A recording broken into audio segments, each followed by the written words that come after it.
Sejam bem-vindos a mais um Entre Fatos, comigo Ricardo Alcântara, hoje falando sobre CPI da Covid, que terminou, né, essa primeira fase, os 3 meses. Eu vou receber aqui um convidado muito especial, já vou convidá-lo aqui. Enquanto isso, vamos aguardando o pessoal entrando por aqui, já enviei o convite a ele. Para você que está se conectando, estão nos ouvindo, está me ouvindo bem? Estou sozinho ainda, né? Está me ouvindo bem? Como que está a conexão? Dá esse feedback aí, por favor, que hoje eu estou na estica para receber um convidado especialíssimo, que eu já enviei o convite, daqui a pouco ele entra por aí. Seja bem-vindo ao Entre Fatos, nessa sexta-feira um pouco menos fria em Curitiba, para quem está em Curitiba, e para você que é de fora, quando faz frio, aqui faz frio mesmo, hein? Obrigado, Thaís. Sim, tudo certo. Vou enviar o convite aqui para ele novamente. Ele me enviou o convite aqui. Vou enviar. O pessoal está entrando. Seja bem-vinda, Sil Dias. Mara. Mara também, seja muito bem-vinda. E aqui está aqui o meu convidado, ó, especialíssimo, direto de Portugal. Fala, Ricardo. Seja bem-vindo, Rui Bittencourt, a esse Entre Fatos. É um prazer tê-lo aqui com a gente. Tudo certinho aí? Tudo certo, aqui um friozinho curitibano, que não chega perto do frio português, de Portugal, da Europa aí, né? Mas vocês estão no verão, então não chega nem perto, mas você lembra bem como é o friozinho curitibano, né? Sim, sim. Vocês se preparem para semana que vem. Parece que semana que vem que vai ser frio de verdade aí, né? Semana que vem tá prometendo promessas e mais promessas de frio que deixa a gente mais agoniado, né? Pessoal que tá chegando, Geissa Franco, muito obrigado pela sintonia aí com a gente. A Cal Priscila, Rui! Aí, ó. Tá chegando o pessoal que conhece o Rui por aqui. Então, eu tava falando aqui com o pessoal. Esse é o Entre Fatos, que vai falar sobre CPI. CPI da Covid. Esse fenômeno que é a CPI da Covid aí, com um monte de coisas bombásticas. E para conversar sobre esse tema, hoje eu vou ter aqui a presença desse cara que é um amigo, que eu considero um amigo, que foi meu professor, ele que é mestre em Direitos Fundamentais e Democracia e doutorando em Ciências Jurídicas Privatísticas pela Universidade do Minho, lá em Portugal, lá em Braga, né? A Universidade do Isso, Minho é em isso. Braga, né? Isso, aham. Seja muito bem-vindo, então. Obrigado, Ricardo. Eu agradeço o convite de vocês para falar um pouquinho, né, sobre esse evento, né, que é a CPI. Pode falar que muito melhor que as séries que a Netflix tem para oferecer para a gente agora. E acho que a gente tem algumas coisinhas para comentar aí. É o Rui que fala direto lá de Portugal, mas ele tá ligado aqui na CPI, tá acompanhando de lá. O mundo, aí em Portugal se acompanha bastante aqui as coisas do Brasil, né, Rui? Muito, muito, muito. É bem impressionante até, na verdade, o quanto o noticiário aqui se preocupa com o que acontece aí no Brasil. Me chama bastante atenção, assim. Olha que interessante. E a percepção, antes de entrarmos os técnicos aqui, a percepção que se tem aí em Portugal sobre a CPI, qual é, assim? Sem já entrar na análise mesmo. Eles não comentam exatamente a CPI, eles comentam, né, o que aparece nos jornais, na televisão, nas rádios, é basicamente o governo Bolsonaro está sendo atacado, o governo Bolsonaro falhou nesse sentido, o governo Bolsonaro se defende nesse sentido, mais em função de como o governo reage à CPI do que à própria CPI. Olha que interessante. Aí já vai mostrando como que é feita a cobertura no, assim, na É, Espanha, na Espanha eu sei que tem uma cobertura do El País um pouco diferente, já batendo um pouco no Bolsonaro, né? Apesar do de país sim, sim. Apesar do El País lá ser um jornal assim hegemônico e puxando mais para o lado do governo lá, de certa forma, né? Sim, mas ainda assim a gente pode falar que o país é de qualquer forma é um veículo de centro, né? Não, a gente pode falar É, de centro-direita, de centro-esquerda, o que você quiser, mas tá dentro de uma lógica ali de como da política tradicional. lá ele faz uma leitura do tradicional e para fora eles fazem Isso, uma leitura bem crítica. Interessante essa isso, postura. isso, isso, É bem isso. interessante. Vou mandando um abraço aqui, Rui, para o pessoal que entrou. A Cal Priscila, que eu já falei, Gessa Franco, cientista política. A Simara, exatamente, Eduarda Anne Bittencourt, eu acho que é o final aqui, hein? A chefe Patrícia da Paz. O pessoal vai entrando por aqui. Muito obrigado a vocês. Hoje, sem o meu fiel escudeiro, o meu amigo que compartilha aqui as lives, as entrevistas, Diogo Tavares, ele que está dando assistência no evento suprapartidário de mulheres que acontece aqui em Curitiba hoje. Então ele não conseguiu entrar a tempo na live, mas mandou uns abraços dele, mandou agradeceu por você participar aqui com a gente, viu, Rui? Então vamos lá.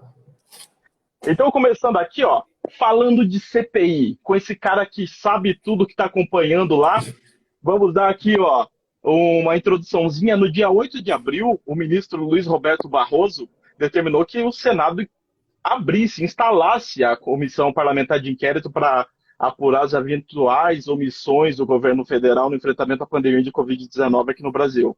E agora, dia 15, semana passada, entrou em recesso, né? Suspendeu os trabalhos, foi pedida a renovação da CPI, que dura 3 meses, e a CPI da pandemia chegou ao recesso parlamentar com uma bagagem grande. 33 depoimentos e colhidas informações referentes à quebra dos sigilos bancários de 62 pessoas e empresas. Então já tem ali um grande número de informação. Então, antes de mais nada, para a gente começar a entender o pessoal que está começando a entrar por aqui, eu gostaria que você explicasse, Rui, para quem está acompanhando e para mim também aqui, que sou um leigo no assunto, qual o papel da CPI juridicamente falando? Porque tem o papel político e o papel jurídico. Qual que é o papel juridicamente falando da CPI? Tá. Acho que é bom, né, a gente delimitar isso para começar a conversa mesmo já, porque a CPI tem uma natureza, como que a gente pode falar? É, é uma natureza fora dos padrões que a gente está acostumado, ela quebra um pouco os padrões, porque ela traz algumas questões, algumas formalidades que são da esfera judicial, da esfera jurídica, de uma forma geral, e ela traz alguns elementos que são da esfera política. Né? Ela mistura as duas esferas. É mais ou menos como se eu te convidasse, Ricardo, se eu falasse para você, vamos... convidei meus amigos para jogar futebol. Vamos jogar futebol comigo? Amanhã, sábado, né? A gente come uma feijoada e depois vamos jogar um futebol. Mas a regra vai ter uma mistura. A gente vai misturar as regras do futebol com as regras do vôlei. Uhum. Né? Eu vou... no futebol é proibido pegar a bola com a mão, só o goleiro pode pegar a bola com a mão. No vôlei, você, em tese, deve rebater a bola com a mão. Uhum. E essa mistura, né, de regras, de formalidades, de caminhos mesmo que você segue, é o que faz a CPI criar alguns elementos próprios e que às vezes leva o pessoal até a falar: a CPI vai acabar em pizza, a CPI nunca dá em nada, né? Juridicamente, vamos falar. Juridicamente ela dá sim. A CPI, a função da CPI é uma função de investigação, não é uma função de julgar, não é a função de concluir a, a, a avaliação jurídica do que está acontecendo. Né? É mais ou menos, a gente poderia comparar como se a CPI fosse a delegacia, num inquérito comum. Aham. Sabe? O que acontece na CPI, óbvio, com todas as diferenças, né, que, que uma delegacia de polícia tem para o Senado Federal, mas, assim, grosso modo, o que a gente pode dizer é que os efeitos da CPI, os efeitos esperados de uma CPI são os efeitos que a gente tem numa delegacia de polícia, que basicamente é a investigação. A CPI não vai julgar ninguém, a CPI não vai condenar ninguém, a CPI vai investigar, porque é um dos papéis do Poder Legislativo controlar, fiscalizar o Poder Executivo, óbvio, o próprio Poder Legislativo também, né? Mas principalmente fiscalizar o Poder Executivo. E nessa fiscalização, uma das formas de fiscalização que a gente tem é um inquérito através de uma comissão específica aberta para avaliar um objeto específico. Uma CPI tem que ter um objeto bem determinado, esse tipo de coisa. Exatamente. Você traduziu de forma perfeita lá o artigo 58, parágrafo 3, que ele tem poder de investigação, né, de autoridades Isso. judiciais, e tem todo aquilo ali que você traduziu, está no artigo 58, parágrafo 3 da Constituição, para quem quiser dar uma procuradinha. Eu só não vou ler aqui para não estender muito e a gente ficar travado numa parte só, tá, Rui? Mas é isso que o Rui falou mesmo. Ele faz uma investigação, oferece elementos para o Ministério Público depois ir lá e fazer a denúncia ou não, né? Tem Isso. E aí a gente depende de, né? Vamos falar, eu gostaria de ver em qualquer CPI, vamos sair da CPI da Covid, imagine, né, uma CPI qualquer, aleatória. Eu gostaria de ver os elementos políticos lá que estão sendo investigados, eu quero ver todo mundo preso. Né? Uma tradição da nossa cultura, né? Esse punitivismo, esperar que a prisão resolva as coisas, ok. Até a gente pode discordar, concordar com isso, mas, enfim. Mas para você chegar nesse ponto, o papel da CPI é a investigação, é levantar os fatos, dizer o que aconteceu, conseguir provas para dizer o que aconteceu, né? E a partir disso daí, entregar a documentação para quem de direito vá fazer, de fato, a acusação e depois o julgamento lá fora, que não tem nada a ver com a CPI. Exatamente. A melhor explicação possível foi dada, que a gente vem falando de CPI aqui, Rui, e a gente vem batendo em certas teclas, e o pessoal anda meio que duvidando da gente, falando os papéis da CPI, e acho que no mundo inteiro, mas no Brasil, atualmente, tem muita paixão envolvida em tudo, inclusive no Sim. judiciário, né? Aí a gente fala, essa CPI, calma, que a CPI vai fazer tal coisa. Então, já está explicado aqui a primeira parte pelo Rui, que fala direto de Portugal, cheio de galera aqui, cheio de pessoas aqui para vê-lo. Tem a Cissa Machado aqui, fotografia, Rui, que está falando que é de Curitiba. Tem, vamos ver quem mais por aqui está mandando um abraço, a chefe Patrícia da Paz mandando palminhas aqui para você já, ó. O pessoal que quiser mandar uma pergunta pode mandar. A Eudriane Nádia. Esses nicknames me quebram, mas é mais ou menos isso. Tá, te admiro, mestre Rui. Aí, o pessoal entrando aqui para acompanhar o Rui, que tá falando. Agora é meia-noite por aí, né, Rui? Meia-noite. Meia-noite falando com a gente aqui no Entre Fatos. O Rui, que é mestre em Direito, tá fazendo o doutorado lá em Portugal. Ele mora em Porto, mas faz em Braga, é isso? Isso. Uhum.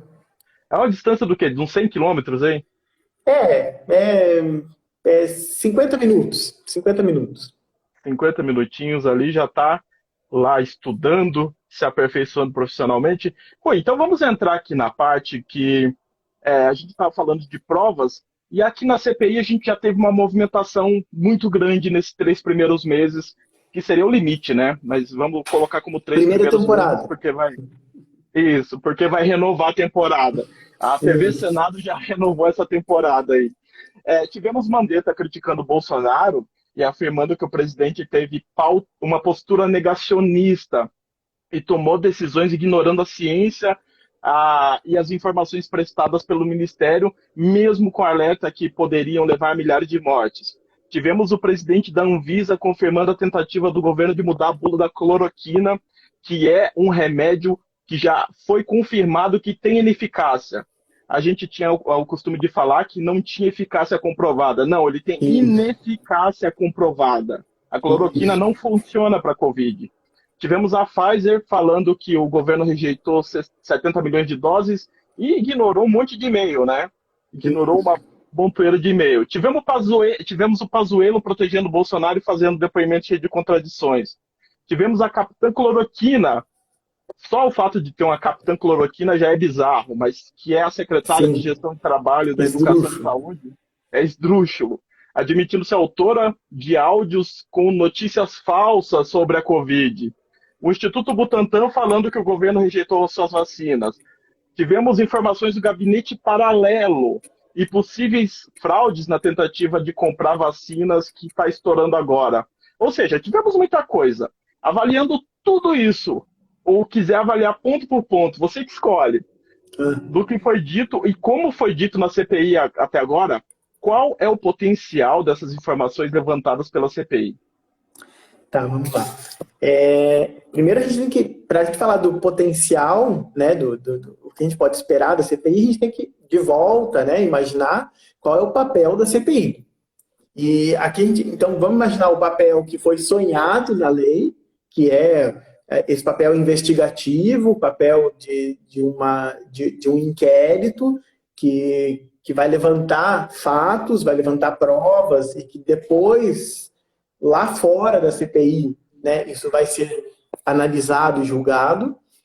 Mas tem um outro potencial aí que a gente não tem como descartar, né, que é o elemento político, né? Então, a gente imaginar que a CPI, do jeito que ela está sendo conduzida, né, a forma como ela é conduzida, a forma como tem acontecido os depoimentos, né, nesses 3 meses e que a gente imagina que sejam como vai ser a próxima temporada, né, a prorrogação depois do recesso.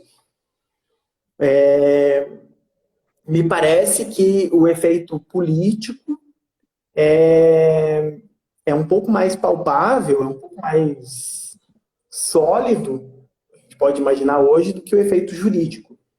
Tá? Efeitos jurídicos, vamos imaginar, porque efeitos jurídicos, né, vamos ser bem sinceros, quem a gente imagina? Alguém vai ser preso. Uhum. Alguém errou, alguém cometeu algum crime e alguém vai ser preso. É isso que a gente espera, juridicamente falando. Não vai. Não, né, ou se for, vai acontecer como aconteceu já agora nesses primeiros depoimentos, no caso do Roberto Dias lá, que foi preso. A própria prisão dele não era um elemento jurídico, é um Uhum. elemento político. A prisão era É um. importante Fale, fale. você destacar isso, Rui, para o pessoal entender, porque existem paixões, como eu disse, né? As pessoas Sim, querem ver, eu quero ver a sim. punição ali. Então é importante destacar, juridicamente não tinha como ele ser preso ali. Não, tinha. Tinha. Só que não só ele. Né? Uhum. Quem tem acompanhado a CPI, quem tem acompanhado os depoimentos da CPI com alguma frequência, sabe que mentir por mentir, tinha muita gente mentindo. Muita gente mentiu. Né? E mentindo descaradamente. E ele foi mais um que mentiu descaradamente. Ali passou o depoimento todo mentindo. E é engraçado, porque assim, a pessoa não tenta dar uma volta, né? A pessoa mente assim, frontalmente. Parece que quer afrontar a a CPI enquanto instituição, né? E acho que isso faz parte do jogo político também. Essa afronta, né? Essa mentira tão deslavada que, assim, isso não vai ter consequência, a CPI não serve para nada, a CPI não vai levar para lugar nenhum, eu posso falar o que eu quiser aqui, dane-se. Isso faz parte do jogo político, né? E só que chega uma hora que mesmo o jogo político enjoa, né? Os caras lá dentro do jogo político chega uma hora que para eles assim deu. E a prisão daquele diretor de logística, ex-diretor de logística do Ministério da Saúde, né? Para mim foi assim, não posso afirmar categoricamente, porque eu não sei o que passa na cabeça do presidente da CPI, lá do Omar Aziz, mas a minha impressão ali foi de que aquilo teve a ver com a estratégia política dele. Ele estava mandando um recado para os próximos depoentes, né? Ele deixa isso muito claro na hora em que ele dá a voz de prisão para o sujeito lá. A intenção dele não é prender o cara.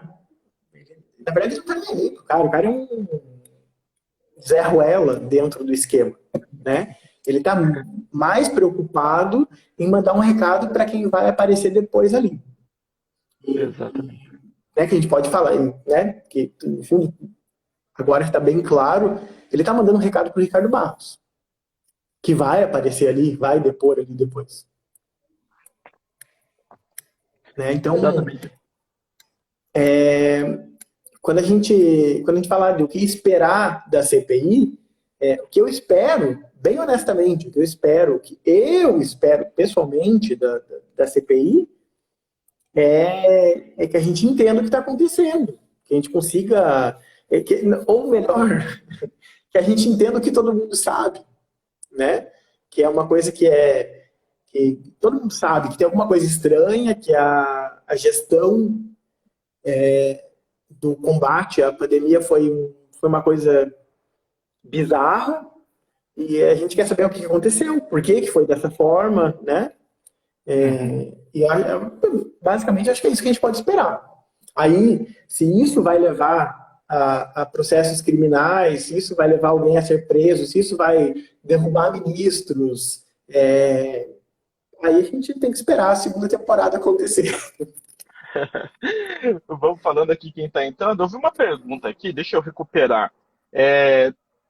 Primeiro eu vou mandar aqui, um pessoal tá mandando um abraço para você aqui, o Whindersson Flash, maravilhoso professor.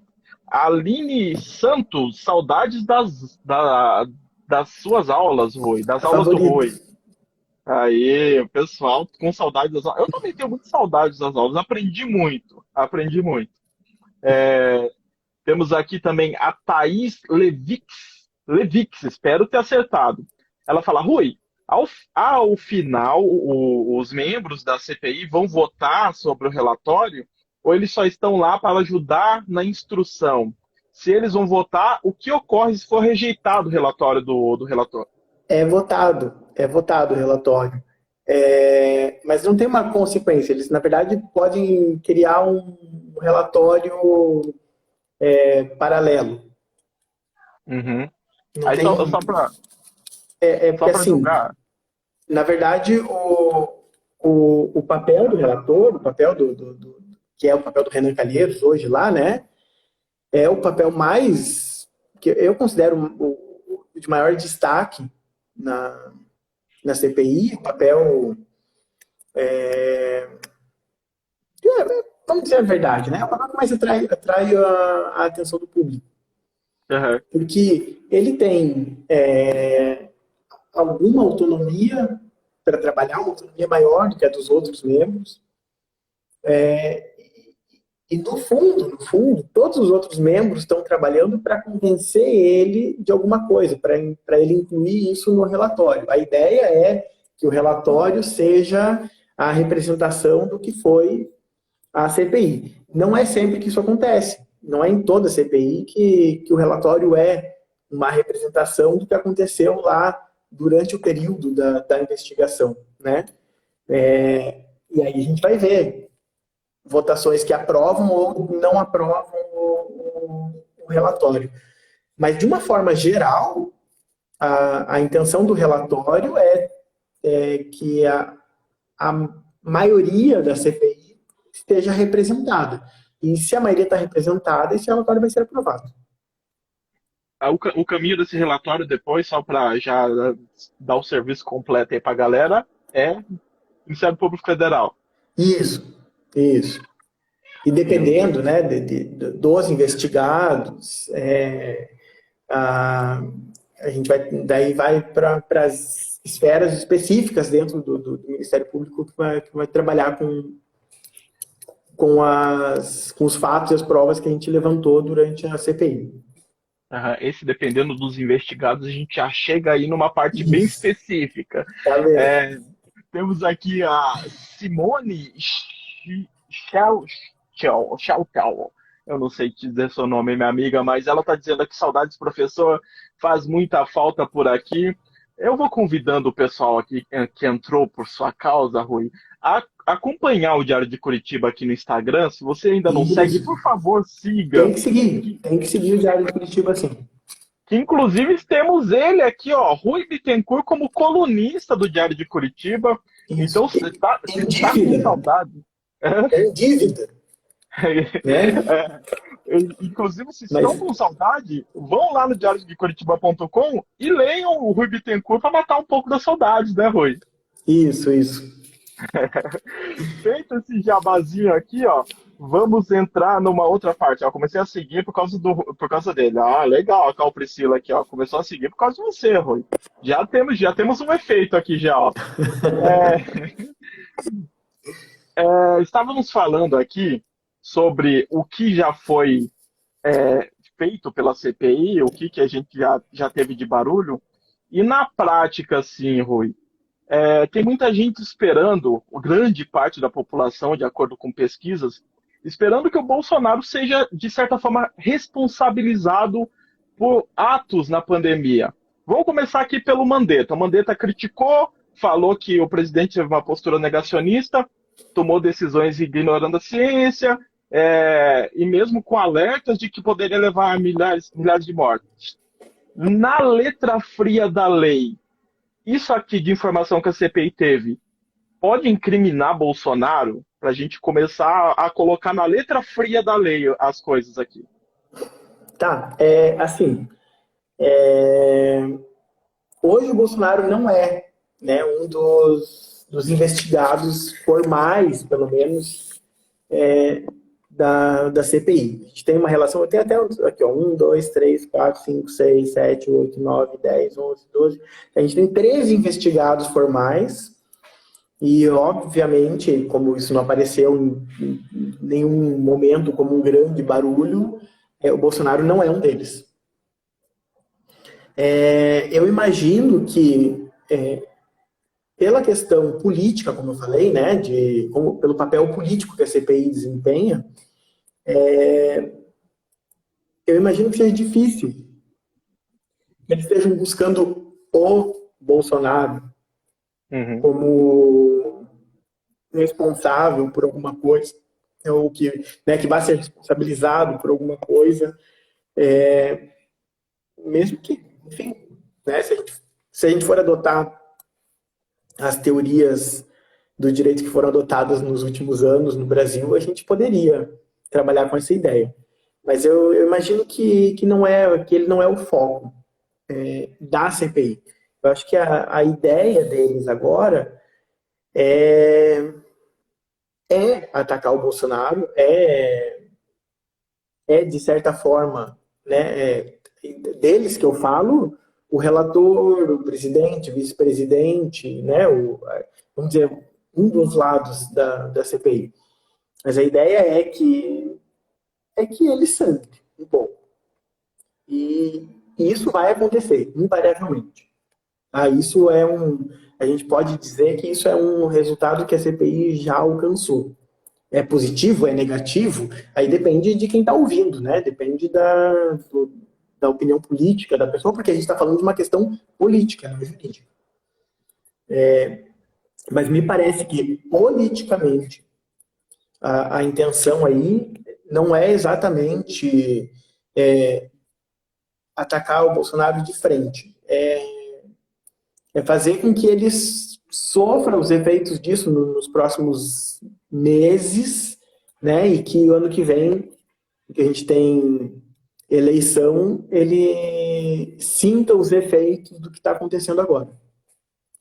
Pelo menos essa é a minha impressão da forma como eles estão conduzindo a CPI. Exato. Essa leitura também feita pelos.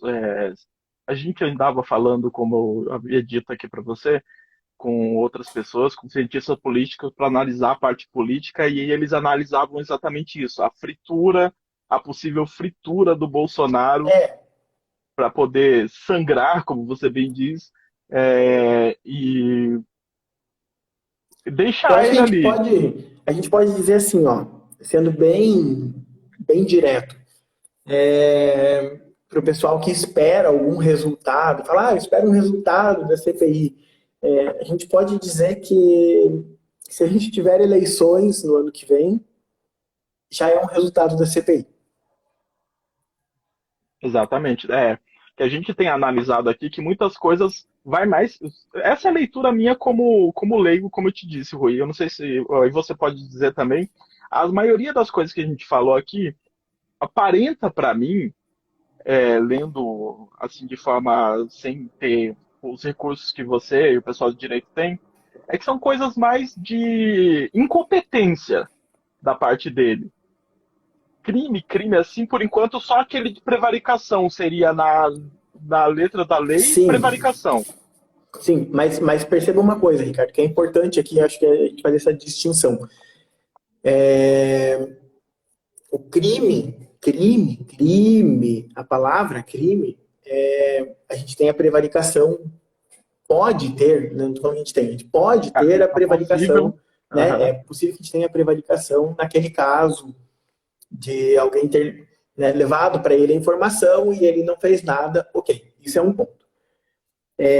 Mas tem uma outra expressão, que é uma expressão jurídica ruim, porque confunde as pessoas, e que tem uma outra consequência, que é o que a gente chama do crime de responsabilidade.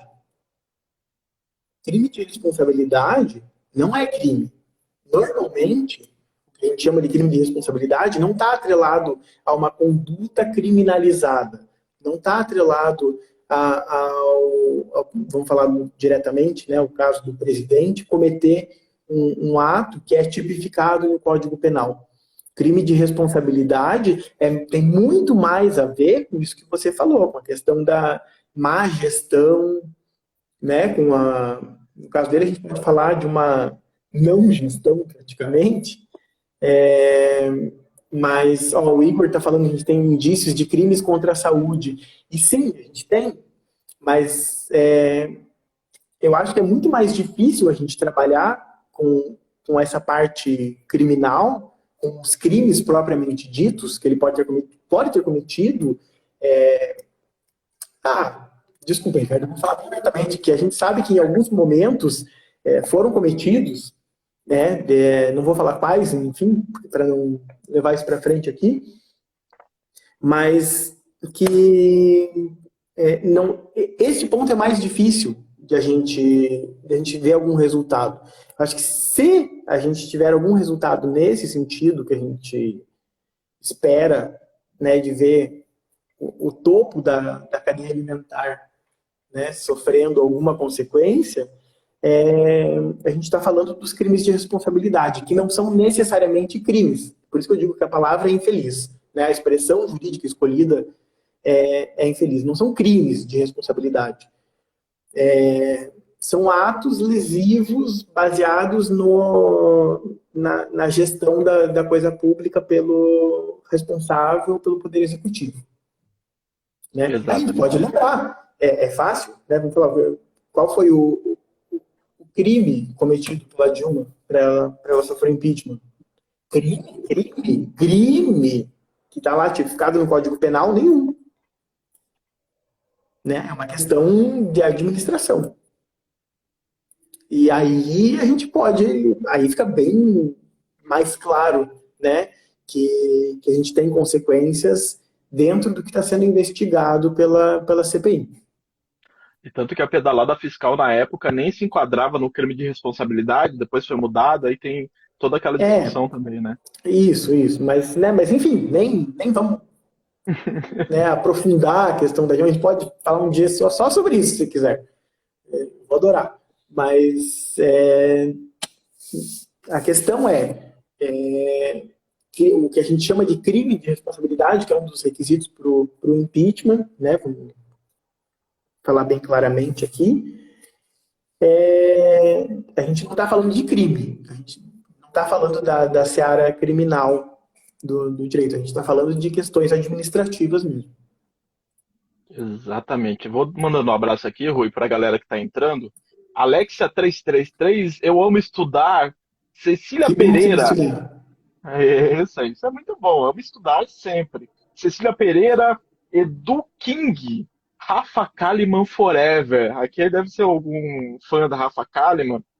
O Igor Fernando, que fez o comentário aqui, fã-clube da Madonna por aqui também. Tem uma galera, Érica Gomes Almeida, a Muito Fátima bom. Garcia. Obrigado por vocês estarem acompanhando. Hoje recebendo aqui esse cara fantástico, que é o Rui Bittencourt, que é nosso colunista, graças a Deus, aqui no Diário de Curitiba, que é mestre ele é mestre em Direitos Fundamentais e Democracia e doutorando em Ciência Jurídica Privatística pela Universidade do Minho. Ciência Jurídica Privatística, o que é, Rui? Na verdade, assim, a gente costuma, por uma bobagem, na verdade, hoje eu acho muito errado isso, mas a gente costuma dividir o direito em direito público e direito privado. E a minha área de estudo faz parte do direito privado, que é, né, o direito privado, vamos falar, o direito público, vamos falar a forma como o Estado se relaciona com os indivíduos. E o direito privado, a forma como os indivíduos se relacionam entre si. Basicamente, muito basicamente é isso. E dentro dessas duas áreas, a minha área de estudo está dentro da forma como os indivíduos se relacionam entre si. Eu estudo plágio acadêmico, estudo direito autoral, mais especificamente a questão do plágio acadêmico. Olha que bacana. Que é mais ou menos, você trabalhava, né, com isso em editoras aqui no Paraná. Trabalho aqui também. Uhum. Então é indo no mesmo caminho, continuando, né? Isso. Ó, metade da live me achou um bobão por estar perguntando isso, porque tem muita gente de direito aqui, né? Tem bastante gente aí que é do jeito, mas acho que é importante a gente lembrar essas coisas. Uhum, mas eu me arrisquei mesmo assim para perguntar. Rui, a gente levando ainda para o lado do Bolsonaro, a gente vai desvendar uma outra parte aqui, ó. Estávamos falando do Bolsonaro, das possibilidades de implicar ele de alguma forma, e para implicar ele, caso isso aconteça, tem um caminho que não é comum para a gente ver. Aqui tem o caminho do Congresso, tem como o Congresso aprovar a investigação, tem toda uma frescurinha ali, né? Tem como você explicar para a galera aí como que funciona esse caminho, caso aconteça alguma Tá. coisa mesmo?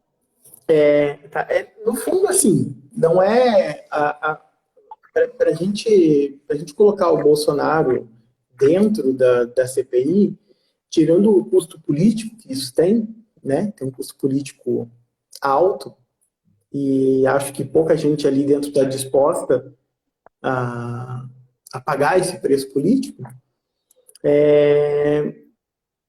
Basicamente, ele é um cidadão que cumpre uma função pública e que pode ser investigado, sim, né, pela CPI.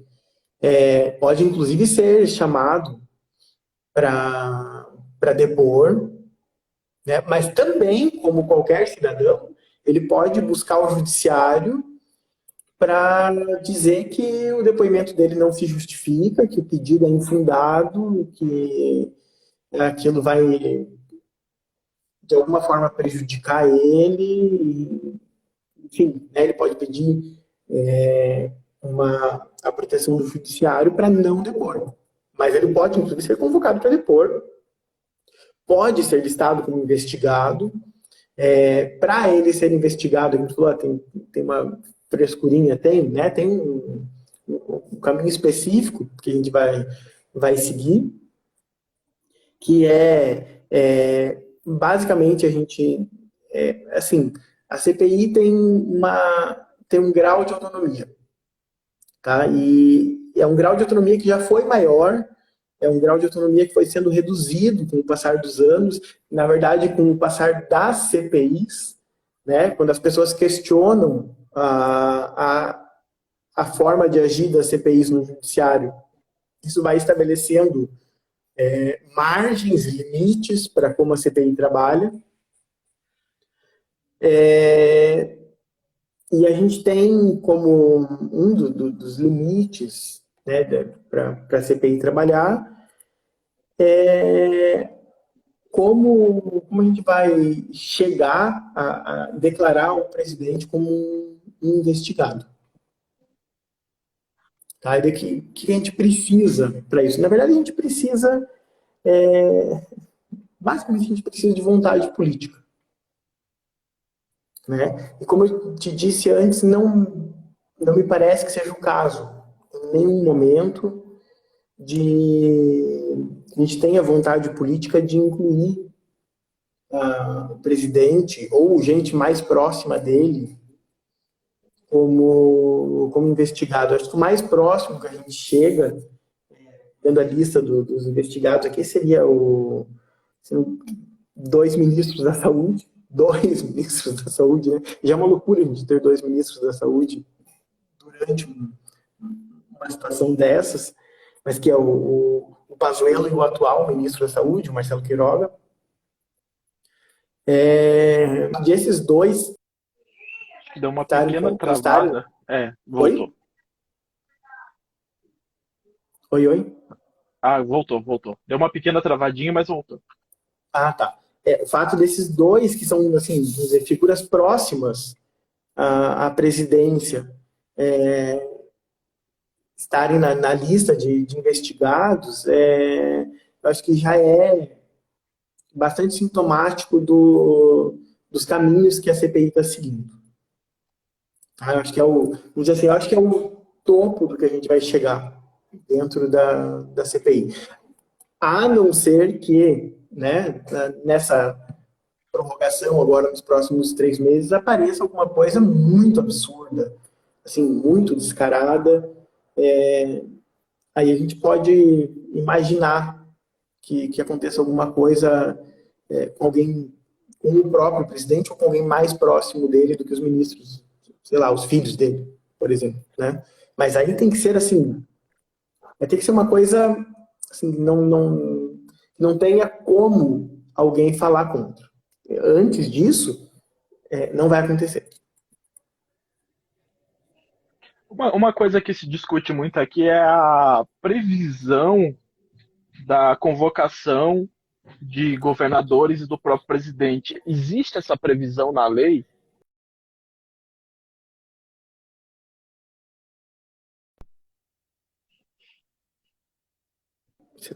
Voltou. Deu uma travadinha, mas voltou. A questão dos governadores é a seguinte: a CPI no Congresso tem o poder de investigar questões relacionadas à esfera federal.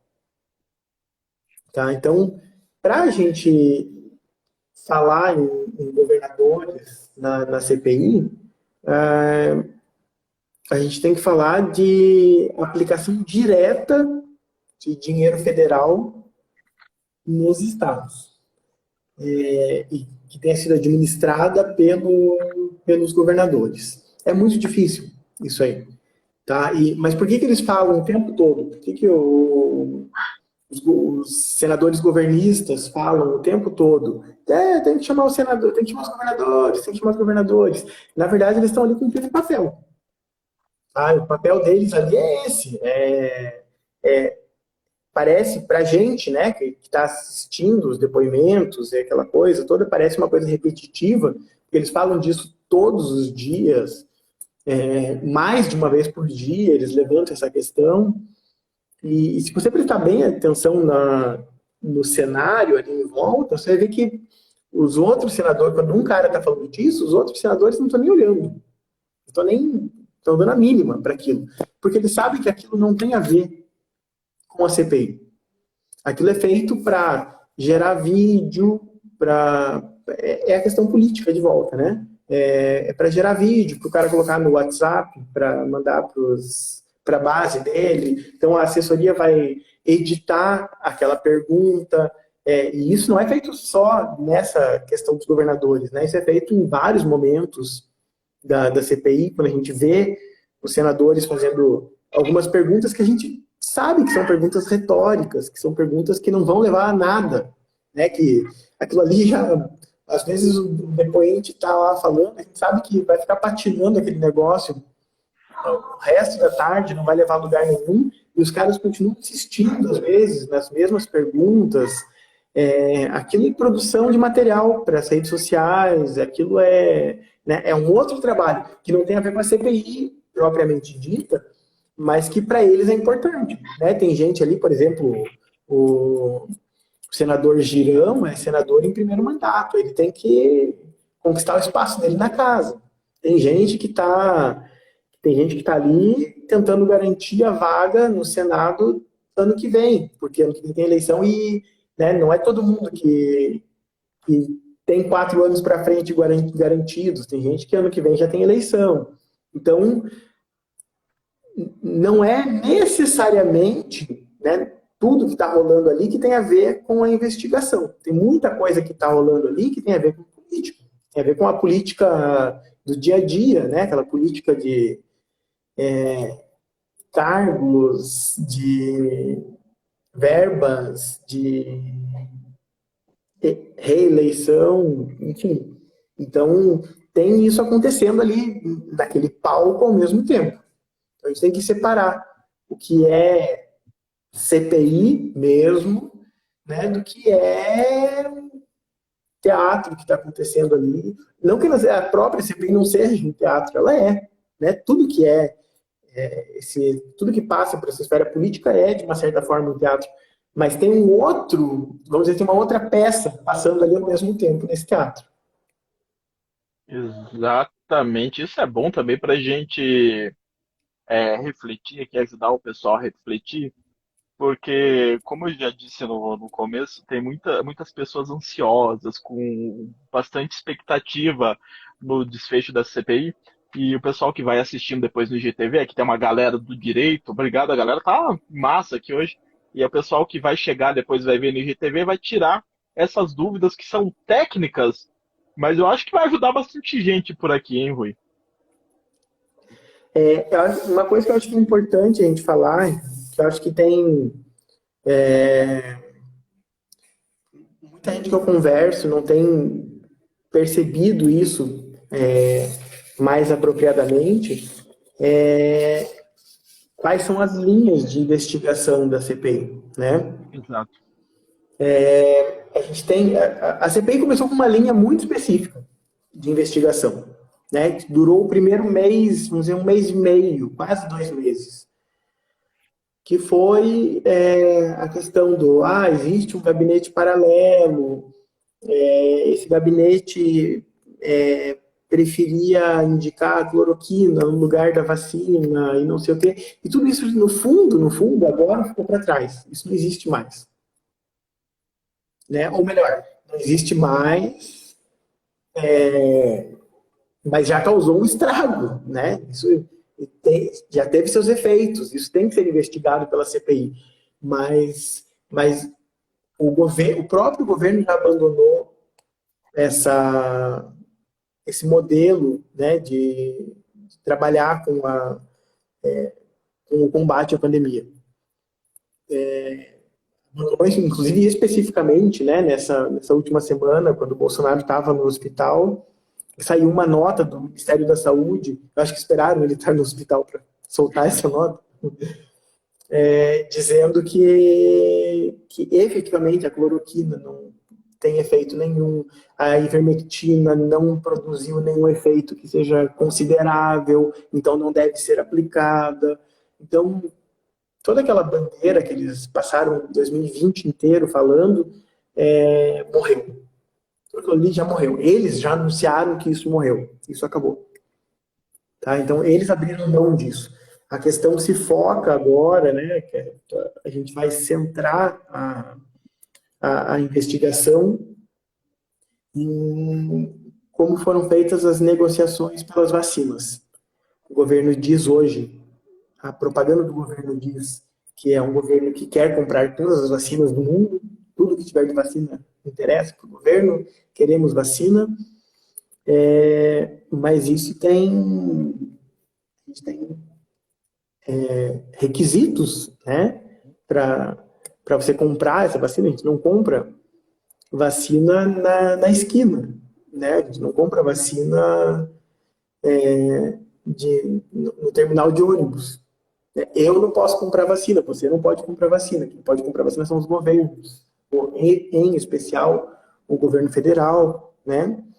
E aí que se centra a investigação agora. E daí vai se centrar em dois casos que são distintos, mas que têm alguns pontos em comum, né? A gente tem o caso da Precisa, que é chamado do caso da Covaxin, Uhum. né? Que é um caso um pouco mais elaborado, é um caso que foi, assim, me parece, não posso afirmar categoricamente, mas me parece que tem algum grau de picaretagem na tentativa de venda dessas vacinas para o Ministério.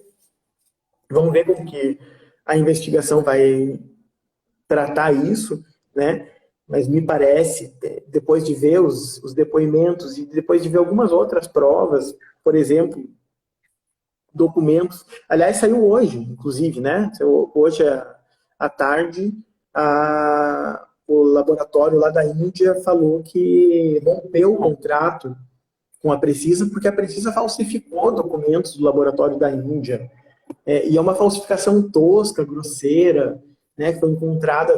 Os caras colocaram não foi uma grande perícia para encontrar, os caras colocaram no Photoshop e mexeram na iluminação da imagem para ver que tinha copia e cola de carimbo e não sei o quê, enfim.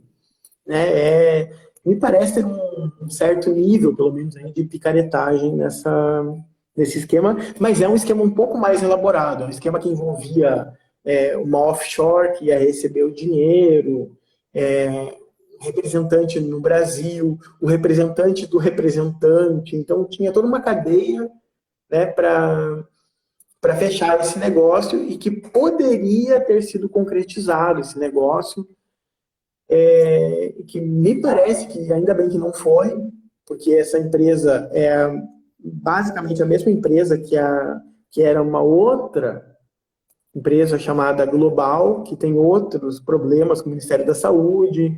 Essa própria empresa teve uns problemas de entrega de produtos no Paraguai, então né, não entregou os produtos que se comprometeu a entregar. Então, me parece que ainda bem que a gente escapou dessa. Mas era um esquema um pouco mais elaborado. E tem o esquema da Davat, que é uma coisa surreal. Não sei muito bem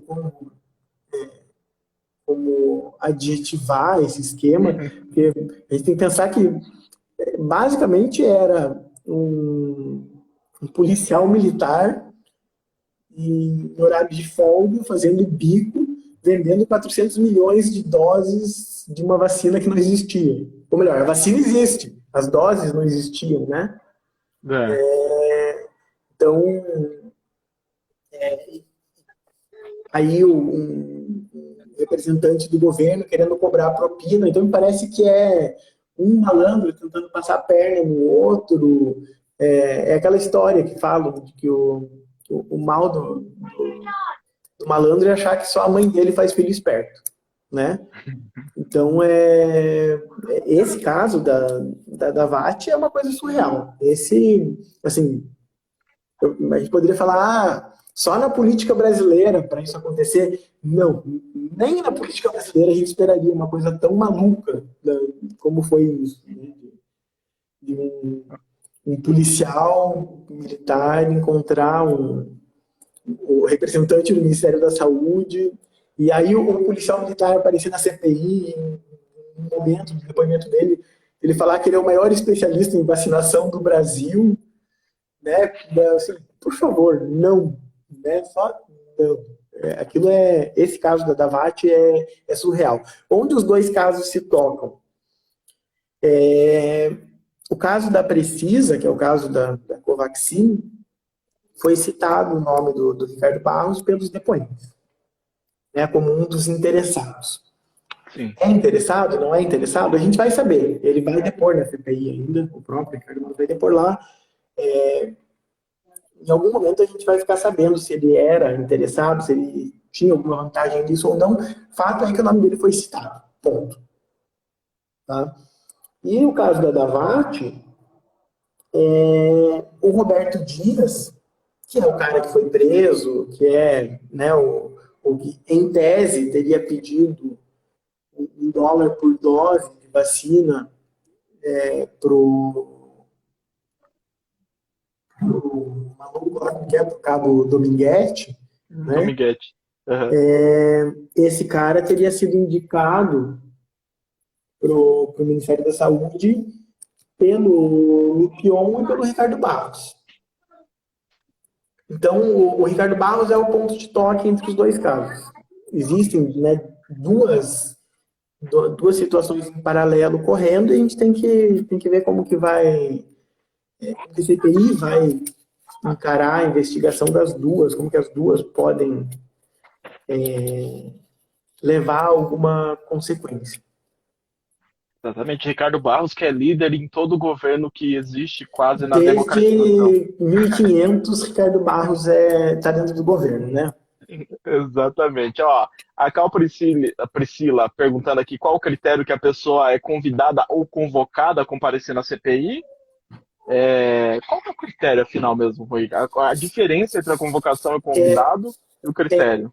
Nesse caso, o critério é político também. O que acho que é mais importante até do que isso, para a gente tratar, é a questão do quem é testemunha e quem vai lá falar como testemunha e quem vai falar como investigado. Porque isso tem uma consequência direta, bem objetiva, que é o cara que precisa falar a verdade e o cara que não precisa falar a verdade porque não precisa produzir provas contra si. Tá? Isso é um ponto que é bem importante a gente tratar, porque, primeiro, a gente tem que entender que é uma investigação. Tá? Assim como a investigação policial, a investigação da CPI também é uma investigação. E a gente está falando do Estado. O Estado tem um poder que não se compara com o poder do indivíduo. Então, a gente tem que encontrar algum jeito de garantir a defesa do indivíduo. Um dos jeitos de a gente garantir a defesa do indivíduo, que foi estabelecido há muito tempo já, o indivíduo não precisa produzir provas contra si. Isso, né, é uma questão, a gente pode falar, pacificada em praticamente todos os regimes democráticos do mundo, se não forem todos. O que acontece? Então, quando o cara é chamado para depor como investigado, ele vai ter o direito de ficar em silêncio. Quando ele tem o direito de ficar em silêncio, como que a gente vai interpretar esse direito, né, de ficar em silêncio? Que foi o caso da responsável técnica lá da Precisa, né, que com o habeas corpus ela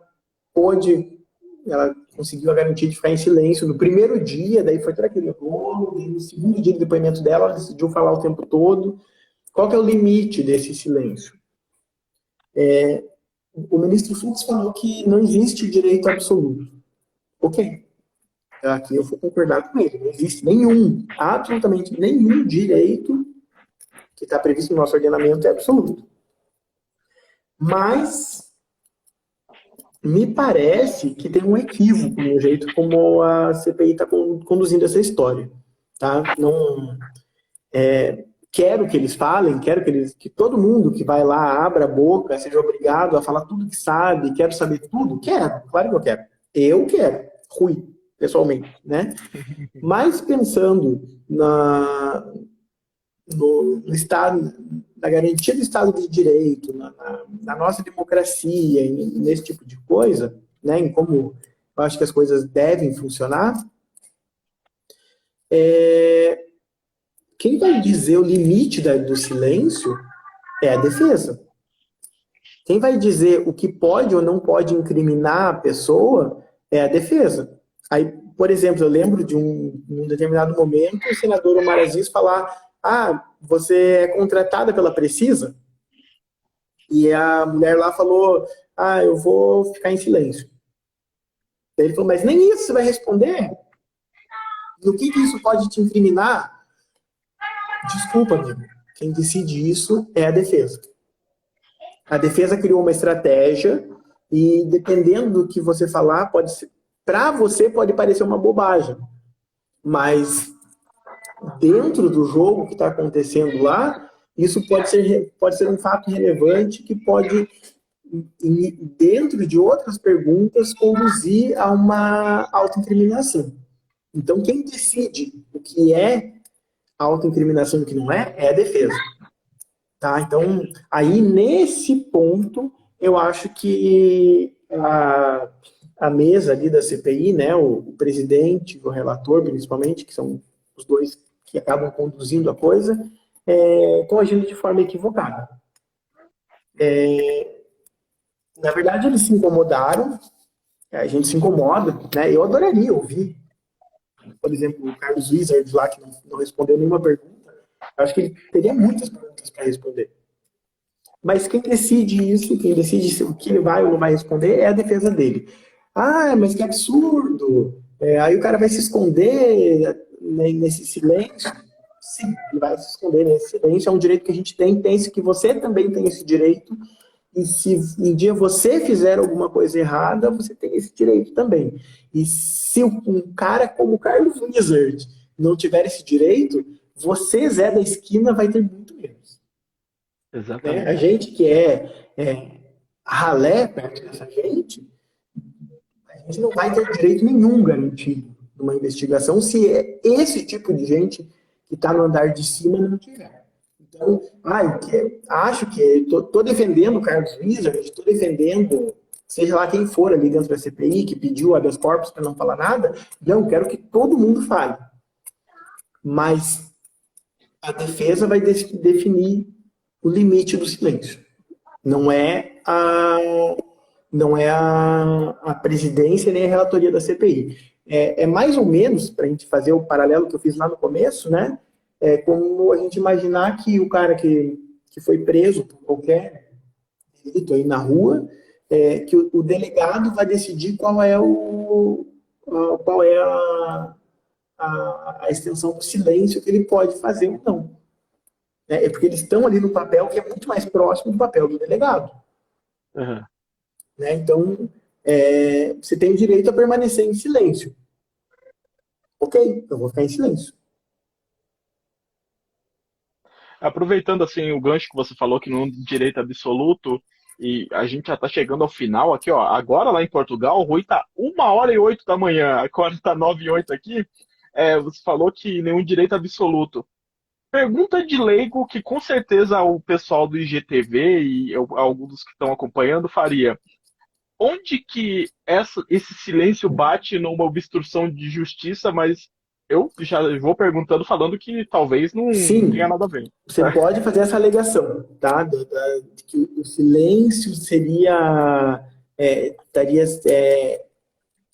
conflitando com o acesso à justiça. Daí a gente tem que lembrar de volta que a CPI a gente está numa fase de investigação, a gente não está na fase do processo. Tá?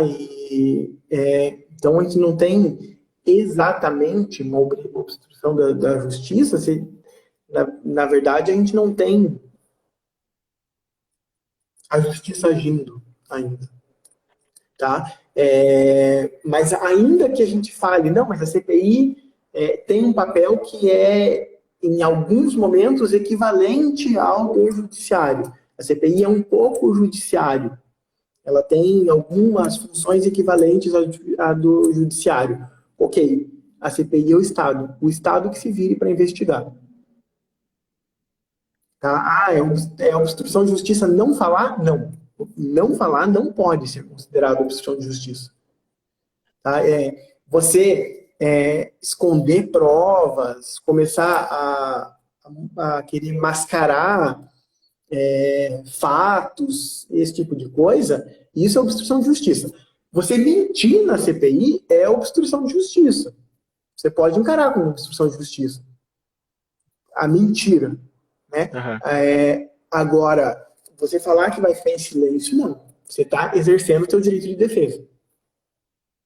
Exatamente, Rui.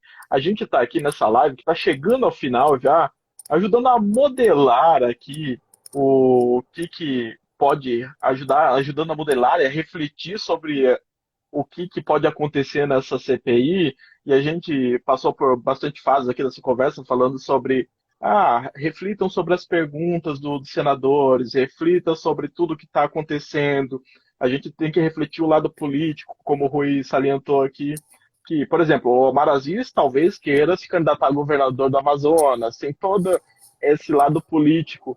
E para ajudar o pessoal a modelar mais um pouco aqui, Rui, e para a gente já ir finalizando, o que a gente pode esperar da segunda temporada do CPI da TV Senado, que está mais esperada que muita série da Netflix? Eu acho que, assim, antes ainda da segunda temporada, né, ainda nesses 15 dias do recesso, deve começar a aparecer, pelo que a gente tem ouvido, pelo menos, aí, deve começar a aparecer questões relativas a documentos, né, a análise de documentos. Tem um pessoal bem preparado, trabalhando com análise de documentos e que pode trazer alguns fatos ainda antes da gente voltar, ainda nesse entre temporadas. Para esse retorno, a primeira coisa que a gente tem que pensar é continuar levando em conta de que existe um cálculo político na CPI, mesmo os 90 dias que a CPI tem direito de funcionar agora sem pedir prorrogação, a gente não sabe se a CPI vai andar esses 90 dias lá com o palco aberto, porque eles trabalham muito com a questão da influência do público, com o retorno que o público leva. Então a gente tem que pensar que talvez eles, com o cálculo político que eles estejam fazendo, eles apressem um pouco as coisas a partir de agora, a não ser que apareçam coisas, como eu falei, muito escabrosas e muito claras, né, muito fáceis de você usar juridicamente e politicamente. Aí muda tudo. Aí pode entrar, que não seria a segunda temporada, mas seria uma terceira fase da CPI, né? A gente teve aquela primeira fase falando do gabinete paralelo, aí tem essa segunda fase agora, que foi o final dessa primeira parte, falando sobre as compras de vacina que não foram compradas, mas com possibilidade de superfaturamento. Inclusive, isso eu acho que é importante também, antes de a gente acabar de falar, o crime de corrupção não, de jeito nenhum, requer que haja troca de dinheiro, tá? É a solicitação de vantagem. Então, o crime se consuma na solicitação de vantagem. Se alguém solicitou a vantagem, é corrupto. Acabou. Ponto. Tá? Mas não saiu um centavo dos cofres públicos. Solicitou vantagem. Corrupto. Ponto. Acabou. Tá? Então, acho que isso é importante a gente destacar também, porque foi construída uma ideia lá no meio da CPI que parecia que queria, né, inverter um pouco essa lógica, que é a lógica de que corrupção não requer que o dinheiro saia do cofre.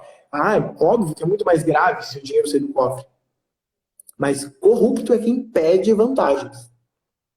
Pediu vantagem, ponto. Corrupto. Tem o carimbo na testa. Acabou. Tá? Mas me parece que para esse segundo momento agora da CPI, o que a gente pode esperar é mais isso, essa reelaboração. Parece que agora eles vão aproveitar esses 15 dias para assentar um pouco essa bagunça toda que foi, organizar isso e tentar reestruturar essa argumentação de forma a mostrar para a gente o que está acontecendo. Né? O que aconteceu e continua acontecendo, porque na verdade não tem nada resolvido, me parece, né? Exatamente. Algumas emoções aguardam a próxima temporada, então, né? Exatamente. Rui, o papo foi muito bom aqui, ó, mas eu já vamos encerrando por aqui, que já tá tardíssimo. Você tá. Qual que é o rio que passa aí no meio da O cidade do Douro. Porto? Que você fala? O Douro. Eu já ia jogar um Tejo, ó, que não tem nada a ver. Ele que mora às margens do Rio Douro, fica vendo os barquinhos ali. O Rui agora 1 hora da manhã, né, Rui? 1h15. Vou te liberando por aqui, agradecendo muito você por estar aqui com a gente nesse horário complicado aí para você. Não é complicado nada. Eu que agradeço. É muito bom poder falar um pouco, conversar. Na verdade, é quase desabafar também, né? Porque a gente acompanha as coisas e precisa colocar para fora um pouco o que está pensando também sobre o assunto. Exatamente, diretamente de Portugal, o Rui que é mestre em Direitos Fundamentais e Democracia, doutorando em Ciências Jurídicas Privatísticas pela Universidade do Minho, em Portugal, falando com a gente 1 hora da manhã. Muito obrigado, Rui, de coração. Eu espero você para outros bate-papos aqui, hein? Vamos aí, vamos aí. Na próxima vez com o meu companheiro de live aqui, o Diogo, também, que sempre colabora muito com perguntas capciosas, bem legais. Para vocês, para a galera que está com saudade do Rui, diariodecuritiba.com tem a coluna do Rui, ele sempre está postando por ali textos bem legais, sempre que pode, né, Rui? Que tem a correria Eu do falei, estou em estudo. dívida, mas estamos voltando, estamos voltando. Então, leiam no Diário de Curitiba a coluna do Rui Bittencourt. Novamente, muito obrigado, Rui. Um abração aí para você e um abraço para a galera que acompanhou a gente até agora. Se você quiser dar um abraço aos seus amigos que te acompanharam aí também, ó, essa é a Um hora. abraço para todo mundo que assistiu, um abraço principalmente para você, Ricardo. É um trabalho muito legal que vocês estão fazendo aí no Diário de Curitiba e estamos aí para sempre que precisar. Foi um prazer. Recebemos aqui no Entre Fatos dessa sexta-feira Rui Bittencourt. Agradecendo todo mundo que acompanhou a gente até agora. Vocês que não seguem o Diário de Curitiba, sigam. Vocês que não conhecem o site, cliquem ali, ó, na descrição tem o link. Também põe no Google. Espero que seja o primeiro a aparecer, né? Nos buscadores ali, quando colocar Diário de Curitiba. E acompanhem o Diário de Curitiba, jornalismo independente, ético, plural e democrático. Pessoal, se puder, fique em casa. Antes de terminar, Rui, já está vacinado aí em Portugal, já ou não? A primeira dose, sim, a segunda dose na terça-feira. Aí Olha fechou. que maravilha, hein? Daqui a pouco chega a nossa vez por aqui também. Rui, forte abraço. Abraço, cara, até. Tchau, tchau para vocês. Um abraço. Se puder, fique em casa, pessoal. Até mais. Tchau, tchau.